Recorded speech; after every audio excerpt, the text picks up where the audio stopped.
All right. Good evening, everybody. My name is Jayden Armant. I'm here with Anthony Pasciolla, and we are here to talk about the latest with the Miami Heat, a little bit about the Miami Dolphins, and then get a little into the WNBA finals. So, Anthony, let's just get right into it. Absolutely. And I mean, I'm so excited. We're getting so close to the regular season, watching real Miami Heat basketball. But in the meantime, we've got some pretty exciting preseason games. I mean, you've had the Heat versus the Grizzlies and the Heat versus the Spurs since we last spoke. And, starting with the Spurs, since they played them first, that was our first loss of the preseason and our only loss till now. And I mean, Victor Wembanyama, I thought just really looked good. What were your initial thoughts with that game? Yeah, I was watching it. It was like he was just kind of doing whatever he wanted on the court. The Spurs had the worst defense in the league last year, so it's not just, what does he bring offensively, but also what does he bring on the defensive end. And you saw, I think he had 3 blocks in addition to his 23 points. So that two-way playmaking is definitely gonna help them in the long run. Yeah, and obviously, I mean, Miami's not going into that game fully healthy. They've been dealing with a ton of injuries during preseason. Whether they're serious or not is up for debate, but regardless, not everybody was playing. But I mean, as you spoke with Wembanyama, it feels like the only thing slowing him down at this point is injuries. Right. Yeah. And definitely, he could afford to put a little muscle on, just because, even for his height, he is kind of a skinnier build. So, I think that's why they wanted to put him in the power forward position instead of being a center. Because when he's matching up against guys like Jokic and Embiid, he has that height, but obviously he will probably get like, I don't want to say bullied, but like, you know what I mean? Like they just have the size advantage. Definitely, definitely. And kind of looking on almost the opposite of that in the Grizzlies game. I mean, Bam Adebayo was just killing Jaren Jackson Jr. I mean, he had 4 blocks, just looked really good all around. And I mean, he's the opposite of Wembanyama. He's only 6'9". Right. Yeah. That was very good to see. Because he also had 26 points. So that two-way playmaking that made him an all-star last season. I argue he should have been an all-star in what was it, the 2021-22 season, but he was fairly injured that year. But it's that two-way playmaking that always sets him apart. And so like fans in the comments were talking about like he should have been the defensive player of the year over Jaren Jackson Jr. and they, just trash talking. So it was like kind of funny to see that. And I actually saw a stat earlier today that he's the only player in the league to make a defensive team the last 4 straight seasons, which I thought was pretty interesting. So, I mean, entering his 5th year, do you think he does get it done and win Defensive Player of the Year? I think he could. I would have really expected him to if we did get Damian Lillard, because that way he wouldn't have to focus so much on the offensive presence. He could focus solely on defense and rebounding. But I think he's got a pretty good shot. I mean, outside of Jaren Jackson, who's obviously the reigning defensive player of the year, and then, Giannis, maybe Brooke Lopez, I mean, he has a shot over all of those guys. Evan Mobley, Yeah, I mean, I think he has maybe even the best chance out of all of those guys, maybe outside of Giannis. But transitioning kind of over to that offensive value. I mean, Tyler Hero scored 30 points in 30 minutes against the Grizzlies. So I think he's kind of looking to be that guy for Bam so he can focus on his defense. Do you think he can do that? I think he can. I think Hero's very motivated this year. I was just writing an article like a couple minutes ago about his interview with The Athletic where he was talking about like people say I couldn't average 20 points per game, and then when I started averaging 20 points per game, it's all he can do is score and he can't rebound or he can't play defense, he doesn't facilitate the court. So I think he's looking every year to improve. This was his first full year as a starter, and I think again, like we always say, people get the misconception that because they went to the finals without him, that he has like no value to the Heat. But if he were on the team, I think we would have had a much better shot against the Nuggets. And like, yes, we got to the finals without him, but that doesn't mean that we don't need him. Exactly. I mean, I feel like his value is just still being diminished. No matter, it doesn't feel like anything he does makes a difference at this point. He could Right. score 50 and it feels like people would still find a way to discredit that. But to me, I think it really comes down to his efficiency. I mean, Right. he's been a very streaky player so far in his career. So if he wants to be that number two guy on a consistent basis, so Bam can focus on the defensive side of the ball, I think he needs to become more efficient. I completely agree with that. I remember last season, like his statistics against teams that were like 500 or above weren't that great, so he needs to do better at that. Obviously, he needs to play better in the playoffs. But talking a little bit more about the offensive production, Thomas Bryant had another good game off the bench. So, like, I mean, that when we talk about front court scoring, we talked about this a little bit last week. I mean, he's been very good, and obviously, I don't know if we put him in the starting lineup just yet, but it's good to have that reassurance that he can come off the bench at that power forward or that center position.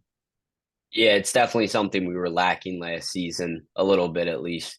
And right now the Heat are sitting at 2-1 in the preseason, and a lot of that is thanks to Duncan Robinson, who was essentially the sole reason they beat the Grizzlies earlier this week. I mean, 8 points in the fourth quarter alone, just looked really good out there in the fourth quarter. What were your thoughts of his performance? It's very good to see. I've always rooted for Duncan Robinson. I just think that he needs to do a little bit better when it comes to consistency. He'll have 26 and then he'll have three. So like if he can get that a little bit more consistent, I think that he could get back to that standard that we held him to in 2021, where he was like averaging 13 and he was like one of the best 3-point shooters in the league. Yeah, I mean, I completely agree. I don't think really much more needs to be said on it. He really just it comes down to consistency with him. Right. And as of right now, when we're recording this, the Heat and the Nets are playing in the preseason. I mean, Miami's without Hero, without Butler, without Mm-hmm. Caleb Martin. But you have any predictions for this game while it's going on? Let me check the score real quick. Oh, okay. So the Nets have cut it to 5. The Heat were just up by like 13. Um, yeah, I mean, I know Bam's in the lineup. They're probably not going to play him the full game. So it's going to be interesting to see what Haywood Highsmith and I think Jamal Cain playing tonight. Yes. Yeah, so I would like to see what they do. They're kind of like the 3-4 guys that, kind of 3-and-D type of guys. Jamal Cain, he balled out against the Spurs, even though we lost. He had like 24 points. So, seeing if he can continue that and then seeing what Haywood Highsmith can do. If he improves offensively, because he was a very good defender last season, especially against Jason Tatum in the playoffs. But, can he be that two-way guy that the Heat always look for? Yeah, and for me, I mean, so far in the preseason, Cole Swider and Jamal Cain have both had big games, and I actually sent out a tweet earlier about this. That I mean, I'm curious to see if Nikola Jovic is going to have one of these games where he kind of goes off for 20 plus points on really solid shooting, like we saw he had that one performance in the World Cup. I would like to see one of those out of him in the preseason. Most definitely, because we haven't seen a whole lot from him yet, and that's expected out of a rookie. But yeah, I mean, with so much depth at that, kind of small forward position, obviously he'd be at the 4, but you know, now we got Thomas Bryant, and depending on where he sits in there, Nikola Jokic or Jovic is gonna have to kind of prove himself and prove that he belongs in that second unit. I agree. And wrapping up this segment on the Heat, my final score prediction for this game, I might as well give it so we can, see later on. I'll go with 105-99 to the Heat. Okay, I think it'll be a little bit higher scoring than that. I'd say probably 114 to 110 Miami. Yeah, and I guess we'll just have to wait and see when this episode comes out. You guys will see. Yeah, yeah. But transitioning over to the NFL and the Dolphins specifically, had a really solid week against the Panthers. I mean, can't expect them to not when the Panthers were 0-5, now 0-6. They did get off to a really slow start though, down 14-0 at one point. What was going through your mind when we were losing like that? I mean, at first, like it did kind of worry me because, like you said, we went down 14-0 in the first quarter. But I mean, with an offense like this that can just explode at any minute, I mean, it's just like it's just ridiculous how they can just snap and then boom. Now you're down, you know, 14 before you even know it, and then that turns into 42 points. Yeah, and you got to give a lot of credit to Raheem Mostert. I mean, no Devon Achan this week, just went on the IR, and he still managed to put up, I believe it was 3 touchdowns, if I'm not mistaken. I mean, to do that as the only real rusher in the backfield was extremely impressive. Right, and I think that's showing like the multiple dimensions of this offense. It's not just, screens to fast receivers and they're, taking it to the house. It is those deep passes, it's those short passes, it's now the running game is coming in. So they're just such a multifaceted offense, and I think that's why they're so dangerous. And, speaking of those deep passes, they're facing Philadelphia in this upcoming week, whose secondary is extremely weak right now, just with different injuries, different losses in the offseason. What do you expect out of that game? I think the Eagles are definitely. I think the loss to the Jets was a wake up call. They lost against a good defense, but were without DJ Reed and Sauce Gardner. So, I think Jalen Hurts is going to look for redemption. He threw 3 interceptions. That's not a good game. He hasn't been playing that well this year either. And so we're kind of just looking at the Eagles, who are 5-1, but you kind of look and you're like, they're like still a kind of shaky team, not really giving a lot of confidence to their fans right now. So I think that they're going to have a bounce back week, and Miami needs to be prepared for it. Yeah, I mean, and we talk about that weak secondary, but let's not diminish their run defense. I mean, it's among the best in the league almost every week. So I think they are going to have to rely pretty heavily on Tyreek Hill and Jalen Waddle to produce with, I don't want to say their run game is going to be completely shut down, but it'll certainly be worse than other weeks. Definitely. And that pass rush too is gonna have to get it out quick. And that's the benefit of having, those speedy wide receivers so that you don't have to have a whole lot of time in the pocket. You can just throw a little slant route or something like that, and they'll take it the distance. But yeah, I mean, Tua's definitely gonna have, I think, aside from the Bills, this is gonna be his most formidable opponent. So it's gonna be interesting to see how he stacks up. Yeah, and I think it'll be a really tough matchup. And I love the balanced aspect of the Eagles from offensive line to special teams to defense, whatever it may be. But as you spoke of, those speedy wide receivers, they get open so fast. So I think that's really going to hurt the Eagles. Definitely. But did you see that the Eagles just signed Julio Jones? I did see that. I'm not the biggest Julio guy at this point in his career. I really Right. didn't get into the NFL much when he was in his prime. But, I saw him last year in Tennessee and I didn't think much of him. No, yeah. As a partial Titans fan, he didn't really do anything that excited me. And even when he went to Tampa Bay, like barely anything. So I think he'll be decent as the third option, but he's definitely not the Julio Jones of the past. Yeah, and I mean Dallas Goddard kind of typically fills in as that third receiver Right. type role because he really doesn't block much. But I think Julio does provide that big play ability still at this point in his career. Definitely. And then when you got DeAndre Swift in the backfield, who can, he's been staying pretty healthy this year, which has been a problem with him in Detroit. But he's obviously a very good rusher, and he can also catch passes out the backfield. So, I think Miami's gonna have their work cut out for them. Yeah, and moving over to the WNBA, we got the finals, the Aces versus the Liberty, and Game 4 is coming up. I mean, we got a couple big headlines in this game. You want to speak on those? Yeah, so first off, Chelsea Gray is out, which is huge for the Aces. I mean, you talk about like the heart and soul of the team at the point guard position. I mean, that's gonna help, or that's gonna hurt them so much, not only with her scoring, but like her facilitating.